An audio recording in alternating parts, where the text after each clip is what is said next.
Hello, it's Sam Francis here from Keep Trust Planning. And in this short video, we're going to be looking at the difference between joint tenants and tenants in common when it comes to owning property. So without further ado, let's get straight into it and let's look at the two ways of owning property when you're a couple in the UK today.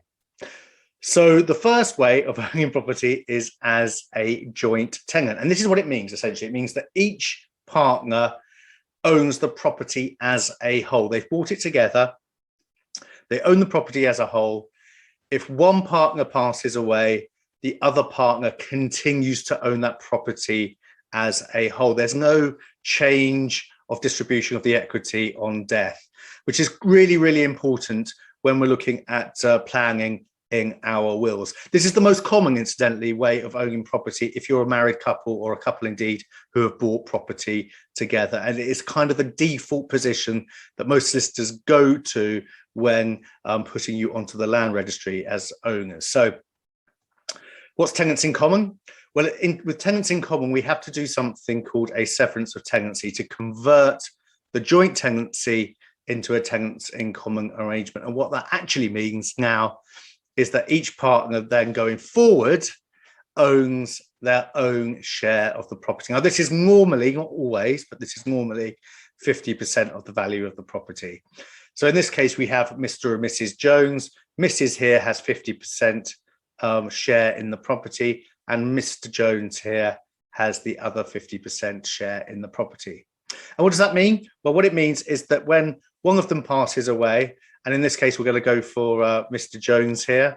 He passes away and he can choose what happens to his share in his will. He can pass that to a different individual rather than his wife, or he can put it into trust as well. And there's the two options available to him, which he wouldn't have unless he owned the property as tenants in common.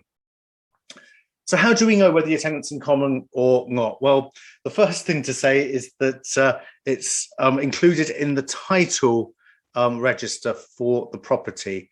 And if there is a Form A restriction on the property, which this is this phrase here, it's included in the title.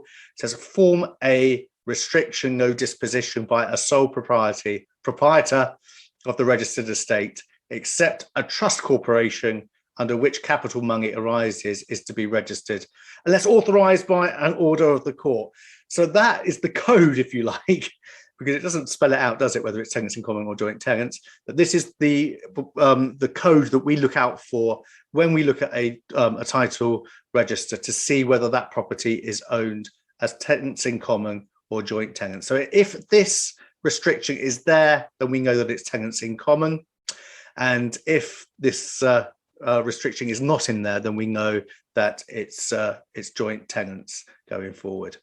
So that's it. I hope that explains things. It's really, really important as estate planners that when we look at people's affairs, that we can determine whether they are joint tenants or tenants in common, because it does mean a massive difference as to what they can pass in the will and whether they can pass property into trust or to other individuals other than their partner. And there are a variety of really good reasons for wanting to do that. So I hope you enjoyed the video. I know it's just a short one. If you did enjoy it, it would be fantastic if you were to just click the subscribe button and join us on the channel. We post regular videos about estate planning and protection of assets using wills and trusts. Anyway, that's me, Sam Francis from Keep Trust Planning. Many thanks.